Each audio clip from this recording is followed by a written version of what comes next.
Kay Vess, the underworld's favorite new scoundrel. Outlaws. Yeah, if it's open world, right, it gotta have some classic open world stuff. You know what I mean? Like the side missions gotta be extra fun. But on top of that, I need them to have a gambling simulator game. Like you know, what was it? What's that game? What's that game that everybody loves? The Witcher, right? The Witcher had that one game, that board game or a card game or whatever that game was that you played within the game. Kingdom Come Deliverance, they got that dice rolling game. What is it? Horizon Forbidden West. They got that one game where you like collect these like pieces that represent the animatronics or whatever you want to call it that's out in the world. And there's like a kind of like a board game that you play with that. In Assassin's Creed Valhalla, they got a game as well that you play. They got drinking games, all types of shit. You know what I mean? For open world game, this needs something. I need some kind of game that I can play within the game. Oh, it might be the arcade. It might be the arcade. So Star Wars Outlaws wants to be your dream.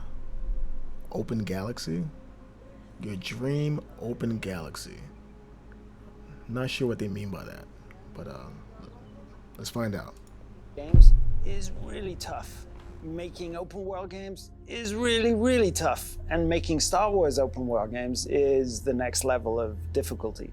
Julian Garrity, creative director at Massive Entertainment, is up for a challenge. For the first time ever, we're getting a fully open-world Star Wars video game. It's been a long time coming, but after back-to-back successes with both The Division and The Division 2, Garrity was in the mood to take a risk. This may be just my approach, but even if it's scary, you've got to do it. You've got to lean into it. What's the downside to pitching a Star Wars game at Lucasfilm Games in George Lucas's old office? I mean, what's the downside to that? If it doesn't work, it doesn't work. But you still have that experience. Fast forward several years after that meeting, and Massive Entertainment is less than 2 months away from releasing Star Wars Outlaws, a fully realised version of the original pitch described in that office. An open world of dual ambitions, maintain the cinematic legacy of the films, and create immersive scoundrel games. I'm not gonna lie, this part right here remind me of Starfield.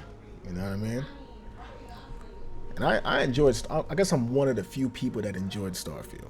I don't think it was amazing, but it had some charm to it that I actually appreciated.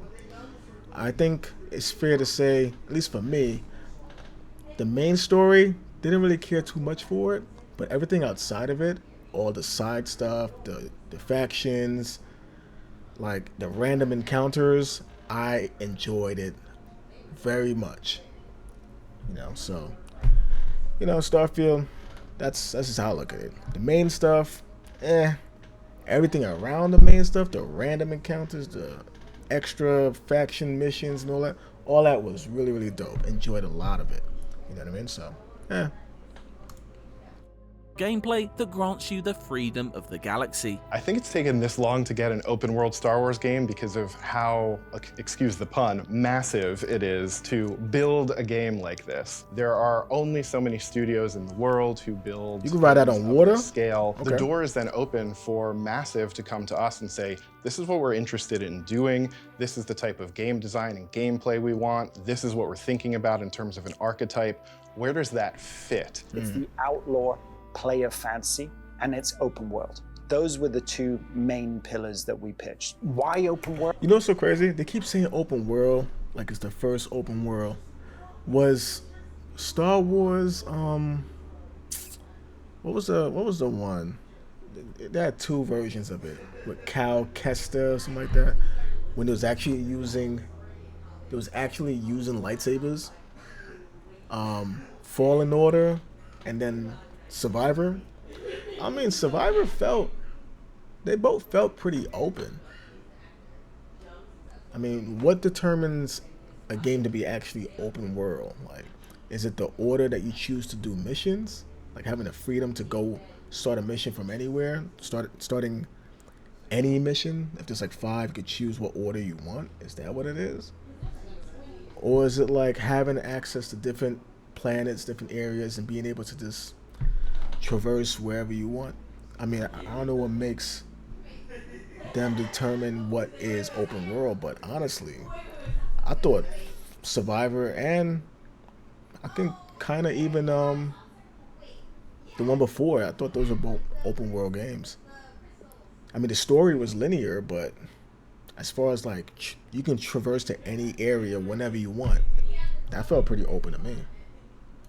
World, because the outlaw fantasy really needs that to live and breathe. It's a combination of, I think, our DNA as a studio, our background, when we think, okay, what do we have a lot of experience doing, what do we think we're good at, and this fantasy, the scoundrel in Star Wars begs for freedom. Massive was fully confident in its abilities to create engaging open worlds. The Division offered a bullet-filled action playground, while last year's Avatar Frontiers of Pandora displayed an ability to work well within a Disney license by building a near unmatched visual paradise. But Star Wars was the new challenge that this team yearned for. Of course, deciding what kind of experience would live inside a Star Wars open world was the first thing that had to be decided. We took a step back, of course, and thought, okay, Star Wars open world, what an opportunity.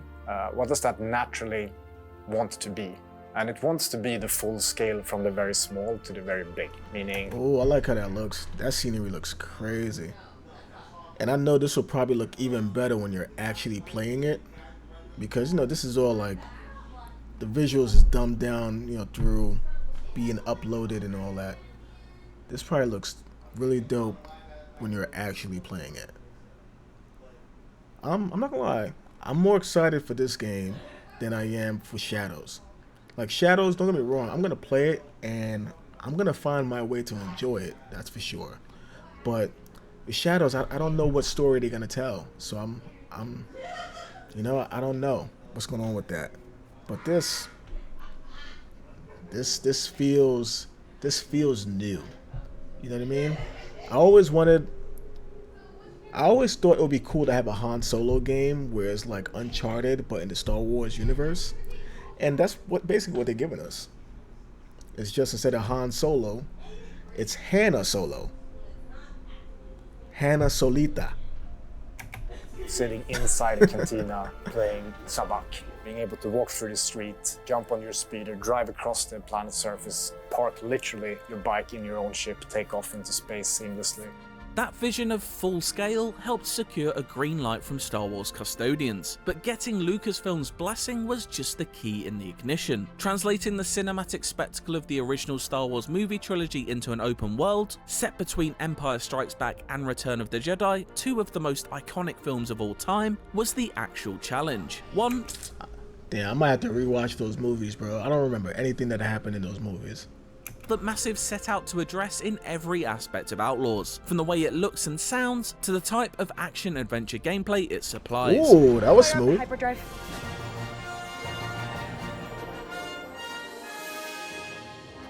The sort of cinematic ambition that we had was in presentation. So that doesn't mean cinematics necessarily. What I care the most about is the interactive part, right? What we did was take a lot of inspiration from the original. Wait, hold on. What just happened? Did she just shoot this guy? Is this a silencer? Like a silence blaster or something? So that doesn't mean cinematics necessarily. Oh, it looked like it was like an ultrasound or something. So that's like the Star Wars space version of like a silence pistol. Necessarily. What I care the most about is the interactive part, right? What we did was take a lot of inspiration from the original trilogy, but with today's technology. So very similar to what Rogue One did. Oh, okay, nice. Do. For a second there, I thought that he was just watching her do that. Like, bro, I hate when NPCs just watch you beat their boy up. It's like, why are you watching, bro? Come over here, kick me in my face. Why are you watching me handle your boy over here? And then I'm gonna handle you next. Like, but obviously the little monster, whatever, little Pokemon she got. Okay, I see. Was to replicate a lot of the sort of filmic effects of those lenses of the 1970s. So you'll see barrel distortion on the sides, vignetting, film grain, chromatic aberration, and of course all okay, I like the fact that she's walking with her hands in her pocket. I like that. wrapped up in an ultra widescreen presentation. It's a key point for open world games at large, but I think very much for Star Wars as well. And not always scale in that it needs to be grand, but it needs to be conscious. The scale of Tatooine needs and should and does in our game feel very different. It breeds open sand dunes, long sight lines. You see, it's easy to pick up any little anomaly on the horizon. There might be an opportunity for you compared to the dense streets of Kijimi. Scale is something written into the very DNA of Star Wars, whether seen on the big or small screen. Greg Fraser, Rogue One's director of photography, recently told IGN that if you watch any Star Wars film, that's what it's all about. It's, knowing how big a human is going into this massive Millennium Falcon. You know how big the Millennium Falcon is going to this massive Death Star. It's scale upon scale upon scale. It's a philosophy Garrity and the team at Massive took into Outlaws when crafting the introduction to its open world. One of our intentions was, for the beginning of the game, to make it feel very small and then bigger and bigger and bigger and bigger. So, beginning of the game, you start off in one room and it's claustrophobic and it's meant to make you feel a little bit trapped. You open up and it's city streets, but it's contained. And then some narrative stuff and you steal a ship and you explode into the galaxy and all of a sudden you crash land on this planet. Okay, this guy just gave us the whole prologue. Okay. Now, but I see what he's saying though. Because if you start off locked up somewhere and then you escape from there, whatever, then now you're in a little town, and then obviously you're saying take a vehicle, fly out the damn planet, go somewhere else, and then now you in the open world. I mean, you're gonna be like, oh, okay. I can see how you can see your brain is just kind of like, it's like whoa. Like, okay, this is a lot. I don't know how big this map is, but which is they're talking like wide it's open world. They're talking that like it's sort of grand. Sense of everything growing for you, and not just the scale of the galaxy, but the scale of the possibilities for you as a character, as a rookie outlaw. Kay Vess, the underworld's favorite new scoundrel. Outlaws. Yeah, if it's open world, right, it gotta have some classic open world stuff. You know what I mean? Like the side missions gotta be extra fun. But on top of that, I need them to have a gambling simulator game. Like what was it? What's that game? What's that game that everybody loves? The Witcher, right? The Witcher had that one game, that board game or a card game or whatever that game was that you played within the game. Kingdom Come Deliverance, they got that dice rolling game. What is it? Horizon Forbidden West, they got that one game where you like collect these like pieces that represent the animatronics or whatever you want to call it that's out in the world, and there's like a kind of like a board game that you play with that. In Assassin's Creed Valhalla, they got a game as well that you play. They got drinking games, all types of shit. You know what I mean? For open world game, this needs something. I need some kind of game that I can play within the game. Oh, it might be the arcade. It might be the arcade. 'Cause I remember they showed arcades in this, so it might be the arcade. Outlaws campaign tells the tale of Kay Vess, a young scoundrel looking to build a team from across the stars in order to pull off one big space heist and remove the death. Oh, another one. In Jedi Survivor, they had that one game where you like collected these holograms or something like that. It was like you was collecting like basically collecting like Pokemon, but these were replicas of actual things you fought out in the wild. And if you play Jedi Survivor, you know what I'm talking about. And it was like a strategy type of game. You played against another person who had their own deck of people that they used, replicas that they used. I don't gotta go into it. If you play Survivor, you know what I'm talking about. And that was a cool little mini game too. So, and that was open world to me, bro. I don't care. Mark placed on her by the Zerek Besh crime syndicate. It's the basis of a story that evokes good many open other world adventures games, got from good across mini both games within the and game. Film. I love Mass Effect 2. It was one of my favorite games. I think there were so many influences, everything from Ocean's 11, Ocean's 8, to Star Wars itself, you know, the previous films, like that heist feeling was always kind of in the fabric, to just tonally the films of Kurosawa, those original influences to George Lucas. Knowing what sort of story you want to tell is one thing. Telling an engaging story in an open world setting is another task altogether, and one that Kavari is well aware of, having written for Far Cry 4, 5 and 6, as well as The Division. It's one of the things you always have to keep in mind is how are we going to weave a narrative and an open world together so that we're telling the story but also giving you the freedom to sort of go wherever you like. We had a really clear approach on Outlaws, which was there was Kay's journey. We called them sort of lighthouses. There were key points that we knew we want her to hit these, and then that makes her story kind of part of the wider Star Wars narrative. But between those moments, we knew early on that if you got distracted by curiosity, the world had to react to that. It had to expect that the player is going to go off the beaten path. The things that lie off the beaten path are built in accordance to something. Ooh, I actually like that. That little animation when she was shooting the whatever vehicle that was, and you could see it like it's like denting up the front of it. Go off the beaten path. The things that lie off the beaten. Yeah, that looks clean. If it stays damaged like that, even after the fight, when you walk away and whatever, that's clean. Beaten path are built in accordance to as long as it doesn't like dissolve and then it turns back perfectly new, you know what I mean? Massive refers to as the 3-second rule, where within a few blinks of an eye you can instantly understand the nature of a location or character and the story behind them. Before you even put life in them, they need to visually tell a story about what kind of place it is, what's happened in the past, what type of life and events have taken place in them. So they get that lived-in feeling, and that lived-in, relatable, substantial feel, I think is a hallmark of any good open world, but also very Star Wars. Star Wars aesthetic has always been rooted in the idea of the used future, where everything from the largest spaceships to the tiniest droids have that instantly recognizable layer of grime. Those small details build up into authentic, cool and bespoke spaces, something Massive has always managed to build into its open worlds. The Division and its sequel are packed full of memorable levels ranging from New York landmarks to Washington DC museums, and that philosophy is being transferred to Outlaws' many planets. Its main missions promise to take us to iconic locations such as Imperial bases and Jabba's palace. We can lean into the virtual. This looks fire. Yo, visually the game looks good though.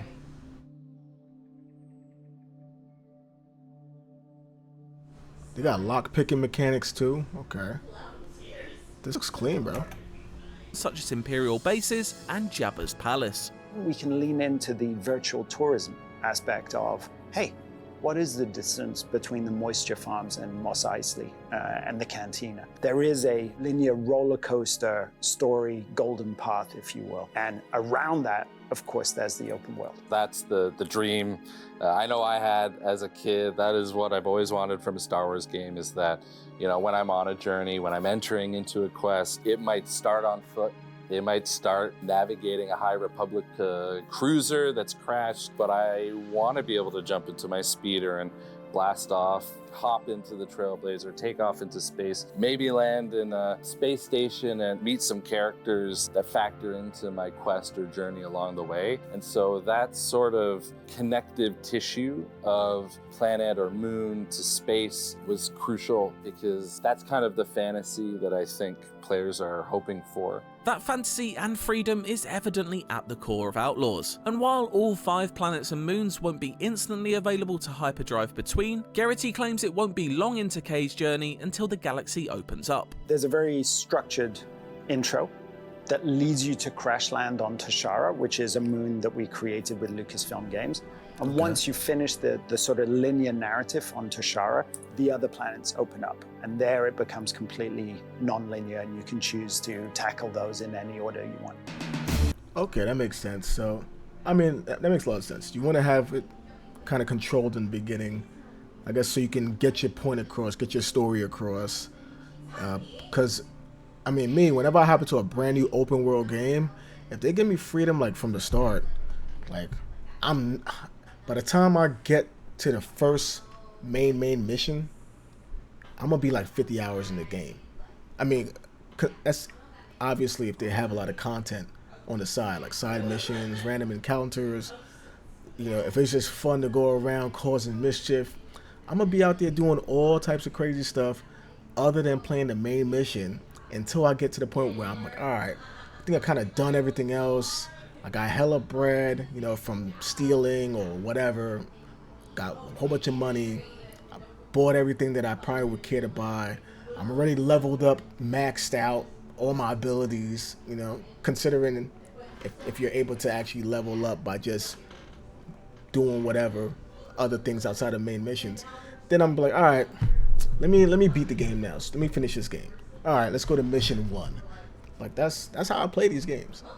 That's how I played Skyrim. That's how I played Oblivion, actually. Oblivion, I didn't touch anything with the main game.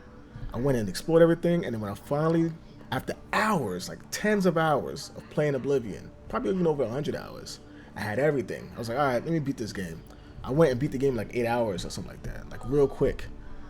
Cause I just ran through the game because I was OP. I got maxed out on like all my abilities. Like, so they want to get you into the story before they let you off the leash. I can respect that.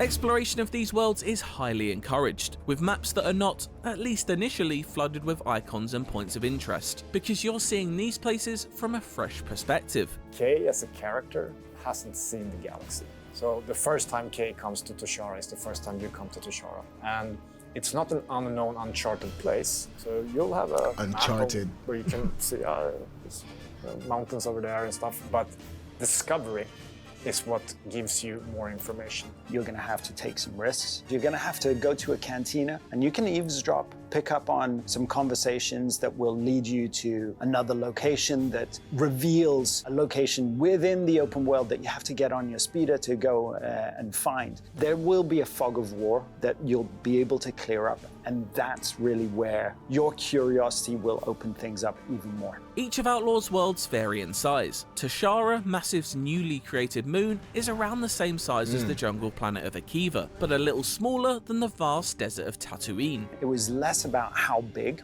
but more about how long in terms of traversal with the speeder it would be. 4 or 5 minutes non-stop, which doesn't sound like a lot, but once you're committed, it's a fairly large amount. You're always going to be distracted. Assassin's Creed Odyssey, which was one of the games that we were looking at while creating this, you have different zones, so it's 2 or 3 of those together. And that doesn't even take into account the vast areas of space that surround each planet and serve as entirely different areas of orbital exploration and opportunity. We'll cover that, as well as the starship side of the game, in greater depth later on in this month's IGN First. Wait. What am I looking at here? You see this little like cursor right here? Are they saying to shoot here so that way the bullet would, by the time the bullet gets there, the spaceship would get there? So that it's like shooting. It's like when you're shooting in front of the moving target, so that way you can catch the target with the bullet. It's like the game is like basically. What's this, easy mode? What are we doing? What's this? What's going on here? It's amateur hour? Like, this is, they teach you how to, I mean, I respect it, but I would rather just like figure that out on my own.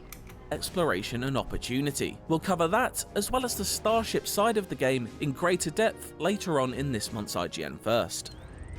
I said, run. Reputation and the wanted system. Alright, cool. This is what I want to know. What's the wanted system like?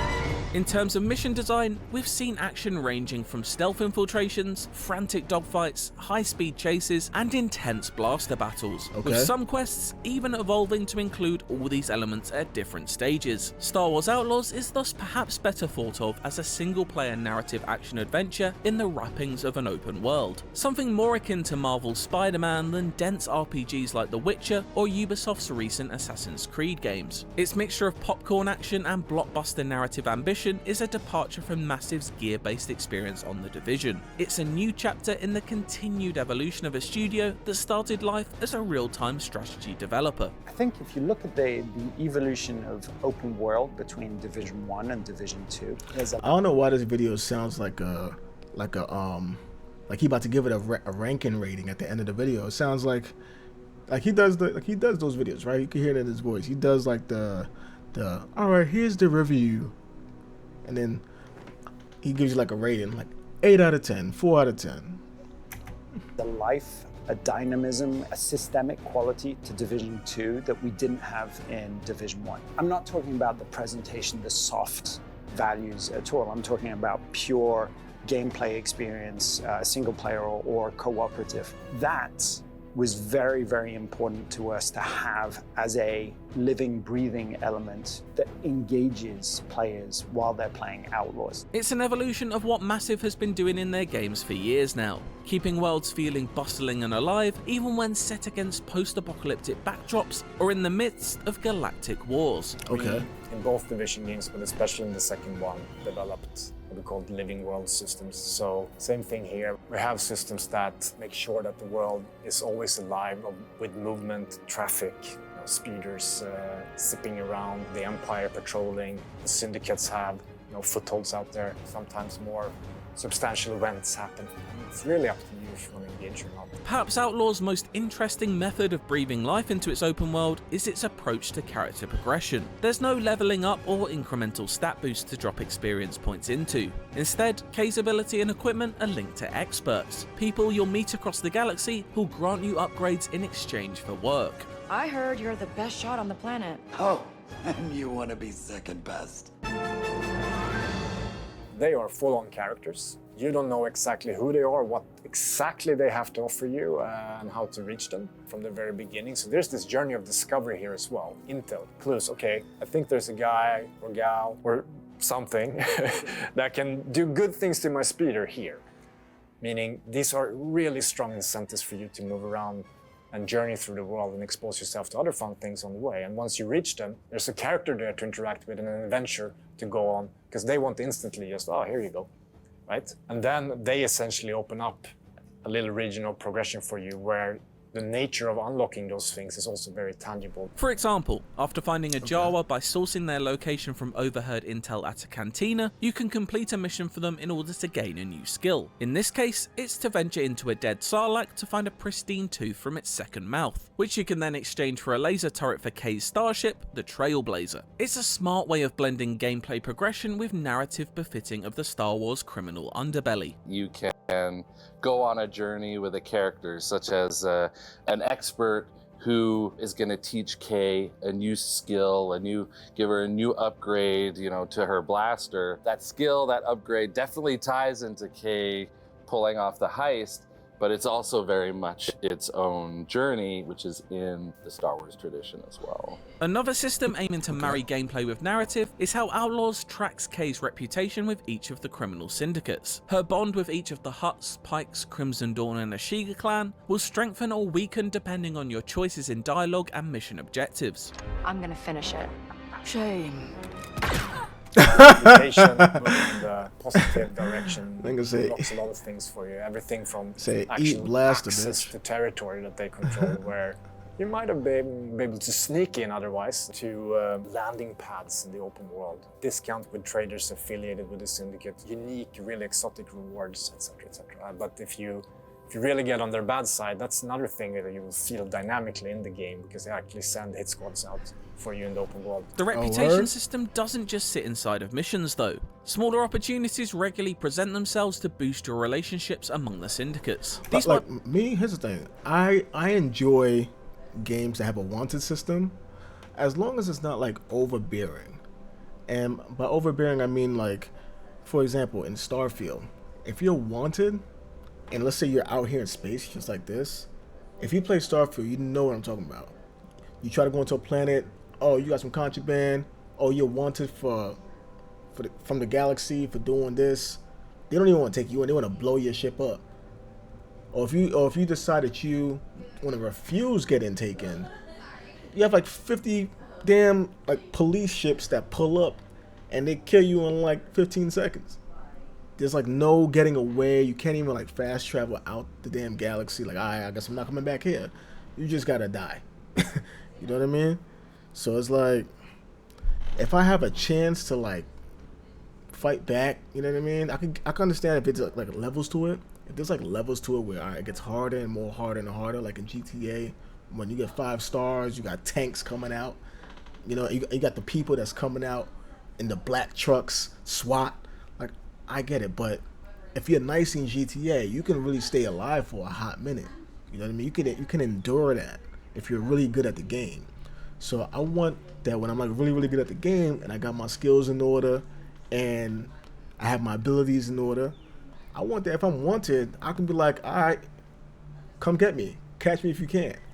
And really be on some, you know, vigilante, fugitive, whatever you want to call it.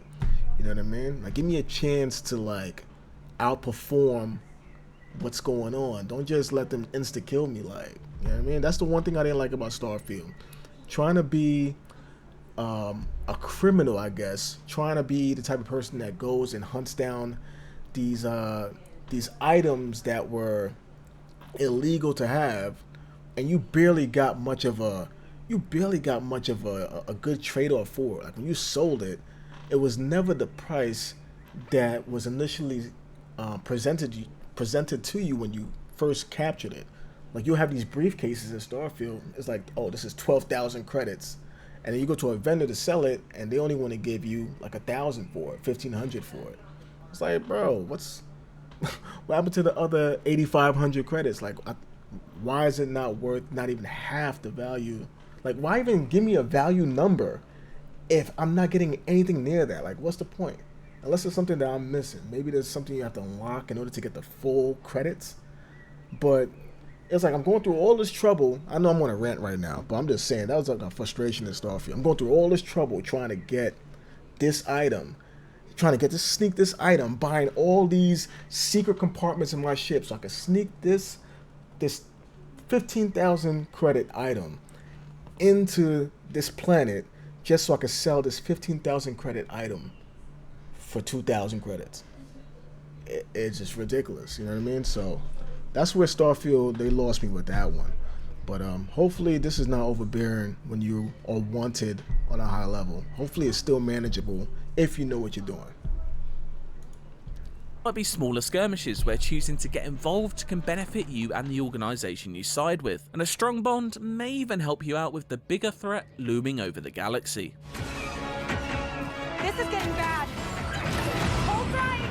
If you've, for whatever reason, ended up wanted and you're being chased by Empire and you cross paths with a syndicate that you have really good reputation with at the moment, they might join Wait, hold on. What was that?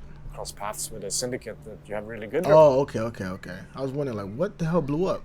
reputation with at the moment. They might join in and help you out. Outlaws directly follows the events of The Empire Strikes Back and sees the Imperial forces at the peak of their powers. In gameplay terms, the Stormtroopers are basically like GTA's police and adopt a similar wanted system. Find yourself in a restricted area or accidentally fire a stray laser bullet at a Stormtrooper and you'll quickly find yourself in hot water. It's by no means a revolutionary system when it comes to open world design, but one that is made all the more exciting thanks to a lick of Imperial black and white paint. It has a good range of escalation and de-escalation. It's really up to you if you want to try and hide or maybe bribe an Imperial officer that's a bit corrupt in a city somewhere, or try to jump to a different space region. But you will feel it, and let's just say there are Death Troopers for a reason.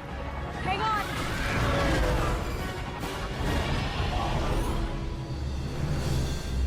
Balancing quality with quantity? Okay. Beyond the main missions, expert side missions, and the reputation system at the core of it all, many other snackable activities exist in Outlaws open world. These range from quick contracts such as smuggling and stealing, gambling in Sabak, to playing asteroid-filled arcade shooter games, and better. I don't know what kind of game that was, but like I said earlier, on Canto Bite's Favia Racing. All of these activities bolster your ever-growing supply of credits, which can be used to purchase new customization and gear options for Kay, her pet-like alien companion Nyx, and the Trailblazer. And yet, there's more. Emergent events frequently take place throughout the open world, whether on land or in space. Every 2-3 minutes, there'll be something that's happening, whether it's an ambush or the Empire arresting some civilians or combat with some criminal syndicates, and it's up to you whether you want to engage or not. So with so much to do in Star Wars Outlaws, how does Massive go about avoiding open world bloat? With a near endless galaxy of opportunity, there's the worry that things may spiral, feature creep sets in, and everything just gets too big. The studio had a clear plan from the start though, leading with variety over size. Like, I'm seeing a lot of different areas, like they're showing like snowy areas like this. I wonder if this is like a specific planet where it's always cold and snowy, or if there's like a seasonal, but I'm guessing probably not, because they probably would have mentioned that the same way how they mentioned it for Shadows. For Assassin's Creed Shadows, they mention that a lot. It's very heavy seasonal, the weather changes. They didn't mention that here, so I'm guessing maybe different planets have different type of weather systems involved. Probably a rainy weather type of planet. This one looks like it's snowy, very cold, and then you got the desert one that they showed. Like, this looks more like water, like whatever. There's a volcano here, and then this one looks like you in Baghdad or something. So, all right.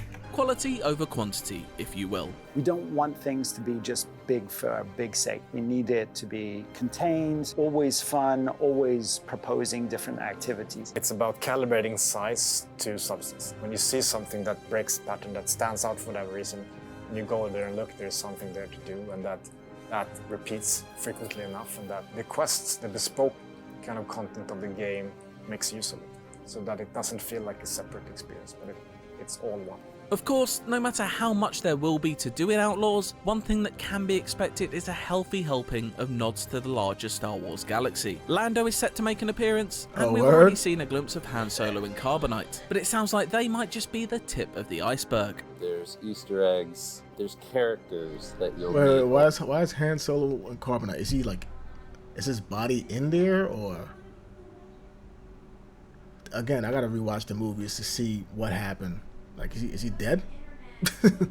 along the way across the main quests and across whether it's the experts or, you know, the wider stories you're gonna stumble across. August 30th is a... She not even like ugly, bro. Why everybody was in an uproar? She looks normal. She looks average. You know what I mean? Yeah, people was acting crazy like she looked like a 3 out of 10 or something. She look average, bro.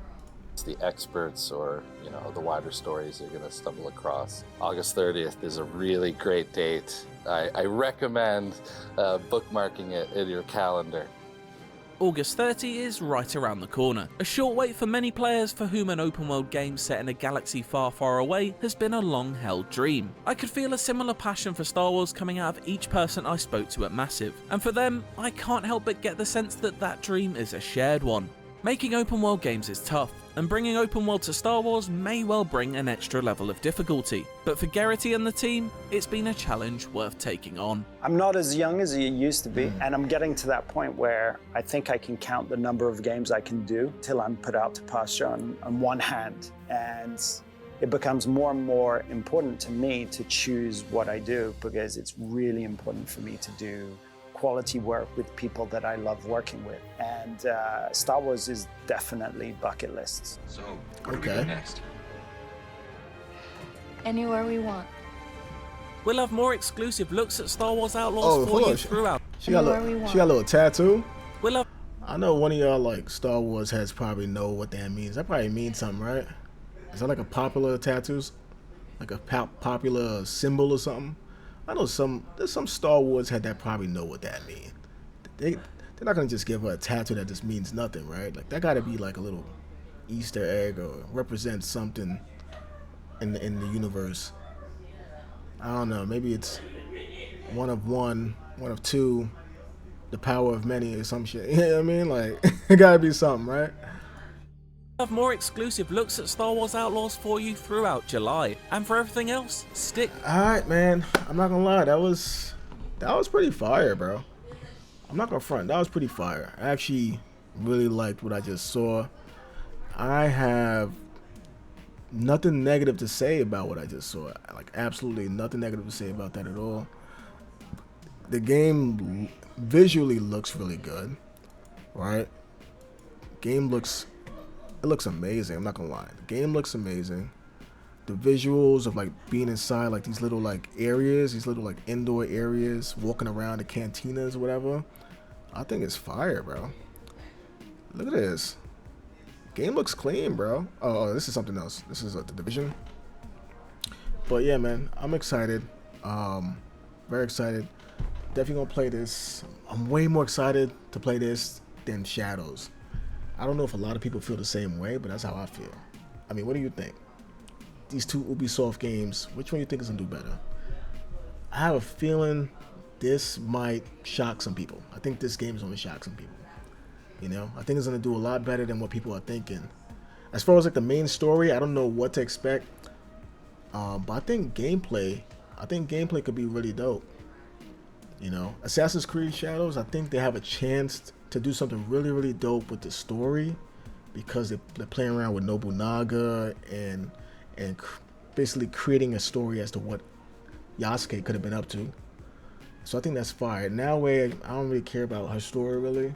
I mean, I think she's just there to be the assassin in Assassin's Creed. But I think the main story is gonna be really about Yasuke and what the hell he was doing over there.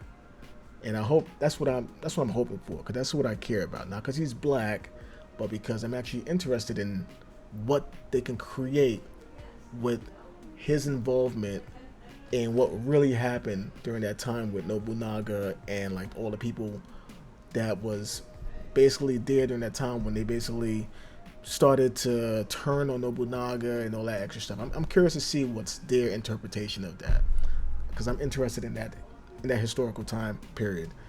But anyway, yeah, man, this looks good, man. I'm excited for this. This is definitely a day one. This might be the first game that I play on Game Pass. I might get Game Pass just for this, because rather than paying $70, I can just pay like $20 or whatever. And I mean, that's a steal. I'm with that. So yeah, I'm excited. Definitely excited to play this.